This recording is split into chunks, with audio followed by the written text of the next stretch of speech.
Hey, I'm Marc Goulet. I'm here with an amazing young man by the name of Malik Edwards. He is from, are you originally from D.C.? Where are you from? No, I'm originally from New Jersey. New Jersey? Yeah, I grew up in Teaneck, New Jersey, born and raised. What city?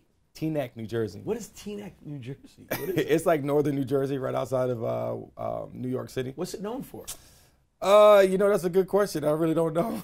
Really? I mean, Teaneck, New Jersey is basically, it's a lot of people who live in the city, moved out to Teaneck. Is a better, environment than the city, obviously. And so, yeah, my parents came out from there, and yeah. The only thing I know about Jersey is like Jersey Shore and Great Adventures, New Jersey Devils. No, I don't know about the Great Adventures. Yeah, and then you have the New Jersey Nets. They used to be the New Jersey Nets. Now they're the New York or Brooklyn Nets. Yeah. So that's basically it. New Jersey is a cool place to live. Is it really? It's warm, cold, hot. It's all the seasons together. When did you leave New Jersey? I left New Jersey when I was 19 years old. Why? Well, there's a long story behind that. Okay. Some of it is that I was born. My mom gave birth to me. She was addicted to drugs, and so I was born addicted to heroin. Wow. So I had to do several operations when I was born, and so I actually was adopted. So my family's from Passaic and Paterson, New Jersey, which is only 15 minutes away from Teaneck, New Jersey. And so I was like a Moses kind of story where, I got delivered and brought into this family that believed in God and got raised up in the things of God. But about the age of 12, 13, I just got caught up in, started smoking cigarettes, started drinking, then started doing heavier drugs, started selling drugs. And at that time, my mom felt like I had a call from God on my life. And she said, you know what? I need to kick you out the house. Whoa. I don't know. How old were you then? I was 18 years old. Okay. I was shaving. I don't know why I was shaving, but I remember that day. I was shaving my one hair, and she said, "You're a grown man now. I think you need to go because God has a plan for your life, and I want to see it to fulfillment." And I was like, "Oh." So what happened? So basically, I was homeless. So I don't know if that was the best way, but I was homeless for about, like 6 months to a year. And I'll tell you this one thing that happened while my friends were robbing a store, and it was a blizzard. And I went home that night, and I said, "Mom, can you let me in?" And she said, "I can't let you in. God's going to do something all this." And she's crying at the door. I'm like, "Just let me in." That's like tough love on steroids. And I remember going to a park bench, trying to, get warm, and it was freezing outside. And I said to the Lord, I said, "God, do I deserve this? What did I do so wrong that I have to be homeless and be here?" Teaneck, New Jersey is one of the top cities of the state. And so I remember asking the Lord, do I deserve this? I need something. So I got on my bike and started riding around. And one of my friends, I remember that he has a garage. So I said, at least if I can stay in his garage, I could get blocked off from the wind. Yeah. And I remember going into the garage. Now, listen, I was just there the other day, drinking, smoking, doing all that kind of stuff. It was a wreck. I went in there. There was a bed laid out. There was a lamp put in place. There was a heater that was going at the time. And I slept there that night. I called my friend the next day and later on in the afternoon and said, "Bro, like, where are you at?" He's like, "Oh, we went on vacation with our family." I said, did you know I was coming? You left He said, "Man, we left that place trashed."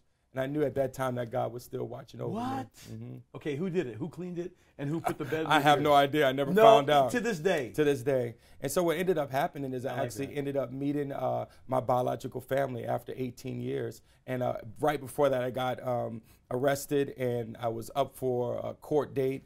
And I met my mom. I found out I had little brothers and a sister. Whoa. I mean, it's a crazy, like, Oprah Winfrey story, just bananas. But in that, I still went to prison, and I ended up going to prison for 6 months. Yeah. I gave my life to the Lord there. Wow. God met me in my prison cell. I told him, "God, I want to serve you, but I give you two things. I want to see you, and I want to hear you." And to this day, I've been seeing him and hearing his voice. So it's been amazing. Because you're here for the prophetic conference at ICLV. Yeah. And I walked into your church and your wife's church, was in a theater. Yeah. And I've preached in a theater before. Yeah. But I thought I was there for another event. I said, I don't like to sit around on Sunday. Number one, I want to be in church. Right. Right? We want to be in church on Sunday. Be in church. We got to get our family in church, our kids in church. But I don't want to miss church. Right. So, and I thought, hey, if anybody could use me and I can help anybody. So I showed up at your place, and they had prayer meeting going on before in a theater. Yeah.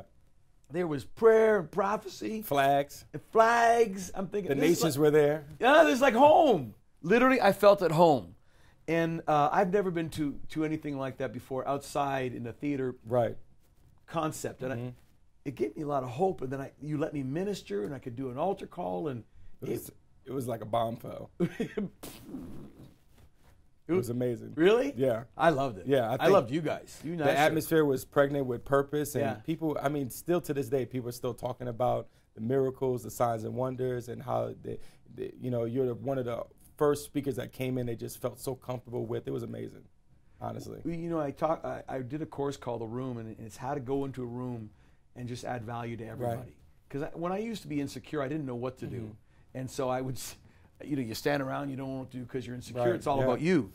It's not about me. It's about everybody else. So literally, I make it my purpose. Let me be a Barnabas. Let me go add value. Yeah. But you and Ashley are like that. You guys add value wherever you.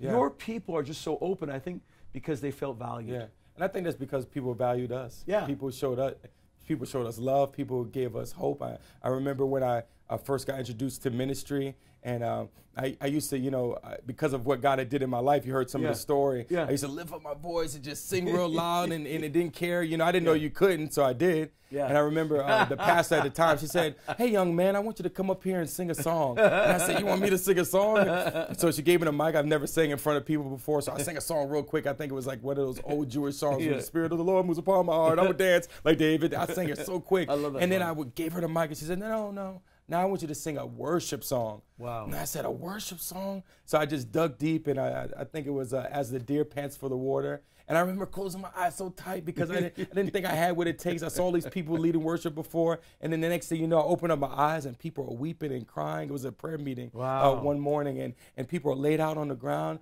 and I didn't know what to do at that moment. And she looked at me and said, "Malik, you're anointed. You have the presence of God on your life." Wow. And that she added value to me. And so I think it's very important that we add value to wherever we go, add value to the people that are around us.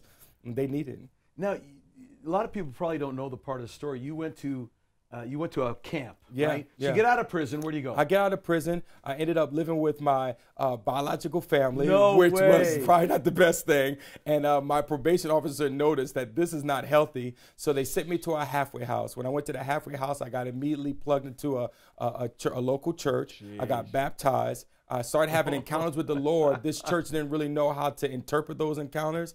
And so I went to a separate prayer meeting, and I met my best friend to this day. He's still my best friend. And he said, "You need to come with me to this campground in Ashland, Virginia." Him and his mom had already made bets that if I went there, that I would live there. I would move there. And so that's exactly what happened. I went there. They spoke my language. A lot of the things that I was experiencing, I realized, oh man, like this is real. Like I'm not crazy. I'm not strange. Like they had language for it. And so I came back. I didn't have much. I just got out the halfway house. Wow. I was living in one room in a crack house. I led so many people to the Lord there, but it wasn't a great place for me to be at. Wow. And so I went down, and I didn't even tell the campground I was coming. I just went there. And I think about after 2 weeks, I told the pastor, I said, "Hey, I really feel like God brought me here." And I told her my situation. She looked at me and said, "You're not on crack, are you?" And I was like, no. Like literally. And so a couple months. I've asked people that before. Are you on crack? A couple weeks later, she said, "I really feel like you're called to be here." And, oh my goodness. And I lived there for about 10 years in Ashland, Virginia. 10 years. Mm-hmm.